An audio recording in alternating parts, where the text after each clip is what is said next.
آج نا میں آپ کو شیر شاہ سوری کا واقعہ سناتا ہوں۔ ان کا اصل نام فرید خان تھا، سوری قبیلے سے ان کا تعلق تھا،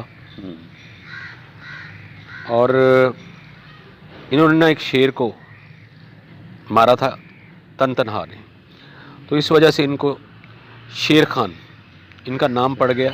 پھر شیر شاہ سوری، یہ بادشاہ بنے تو شاہ کا خطاب ملا ساتھ میں، تو پھر یہ شیر شاہ سوری کہلانے لگے۔ سید نہیں تھے، یہ پٹھان تھے۔ تو انہوں نے ہمایوں کو شکست دی اور برِ صغیر کی حکومت ان کے ہاتھ میں آ گئی۔ اشوکا کے بعد اگر سب سے بہترین دور اگر گنا جاتا ہے انڈیا پاک و ہند کا کہہ لیں، تو وہ شیر شاہ سوری کا دور حکومت جو ہے اسے بہت سنہری دور گنا جاتا ہے۔ 5 سال 2 مہینے تقریباً لگ بھگ یہ ان کا دورانیہ تھا، اور اس دوران انہوں نے بہت زیادہ ڈیولپمنٹ کی۔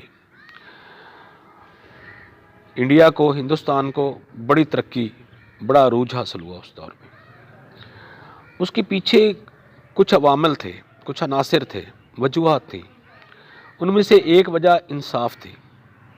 ایک دفعہ ایسا ہوا کہ شیر شاہ سوری کا بیٹا جو ہے وہ ہاتھی کے اوپر بیٹھا آ رہا ہے اور پان کھا رہا ہے۔ اچھا، پہلے آج سے کچھ 40-45 سال پہلے پیچھے جائیں تو گھروں میں نلکے تھے یا پانی بھر کے لایا جاتا تھا، موٹریں اور یہ باقاعدہ طور پہ واش روم وغیرہ اس طرح سے نہیں تھے۔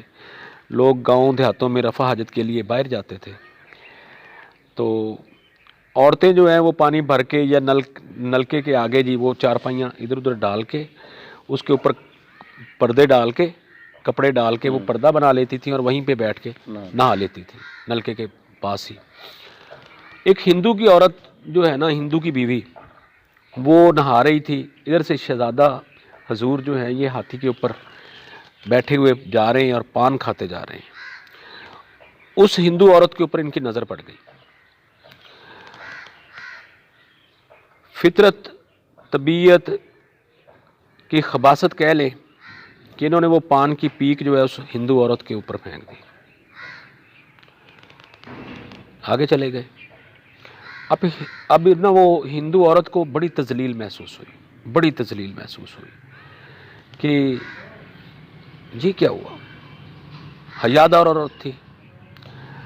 تو اب انہوں نے نا کہا کہ وہ بادشاہ کا بیٹا ہے، شہزادہ ہے، ولی ہے، اس سے ہم بدلہ لے نہیں سکتے، اور یہ ذلت برداشت نہیں ہو رہی تھی۔ اس نے نا خودکشی کی کوشش کی۔ ایک بار 2 بار بات پھیل گئی، بات پھیلی تو بادشاہ تک پہنچ گئی، شیر شاہ تک پہنچ گئی۔ انہوں نے اپنے نا نمائندے بھیجے، سپاہی جاسوس بھیجے کہ جاؤ پتہ کر کے آؤ۔ وہ گئے، آ کے انہوں نے خبر دی، بادشاہ سلامت، شہزادہ حضور جو ہیں اس معاملے میں قصوروار ہیں، گلٹی ہیں۔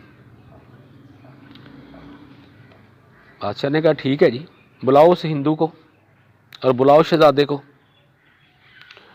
بلا کے دربار میں جی، ہاں بھائی، کہنے لگے کہ تمہارے اوپر جرم ثابت ہے، جرم تمہارے اوپر ثابت ہے، اپنے بیٹے کو کہہ رہے ہیں، تم اپنی صفائی میں کچھ کہنا چاہو تو کہہ لو، تم نے یہ حرکت کی ہے، یہ ذلیل حرکت کی ہے۔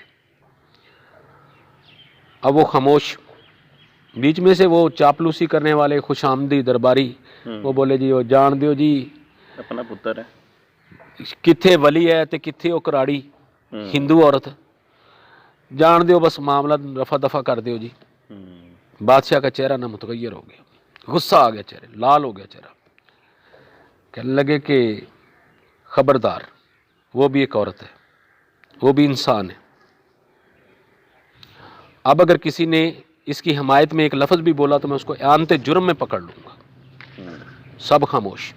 بادشاہ انتہائی غصے میں کہنے لگا کہ اب انصاف کا تقاضا یہ ہے کہ تمہاری عورت ویسے ہی نہائے گی اور یہ ہندو جو ہے ہاتھی کے اوپر بیٹھا ہوا پان کھاتا ہوا آئے گا اور اس کے اوپر پیک پھینکے گا۔ سنسنی پھیل گئی، خاموشی، یہ کیا ہوا؟ اب جی شہزادی جو ہے بادشاہ کی بہو، اس کی بیوی، اس کا بیچاری کا کیا قصور؟ وہ ہندو سمجھدار آدمی تھا، وہ آگے بڑھا، ہاتھ جوڑے، بادشاہ سلامت، انصاف ہو گیا، ہمیں انصاف مل گیا، ایک عورت کی تذلیل ہو گئی ہے، دوسری کی نہ ہونے تھی، اور پھر جا کے یہ معاملہ ختم ہوا۔ تو انصاف جو ہے جس معاشرے میں نہ ہو، معاشرے تباہ ہو جاتے ہیں۔ ہمارا معاشرہ بھی اسی وجہ سے، انصاف نہ ہونے کی وجہ سے تنزلی کا شکار ہے۔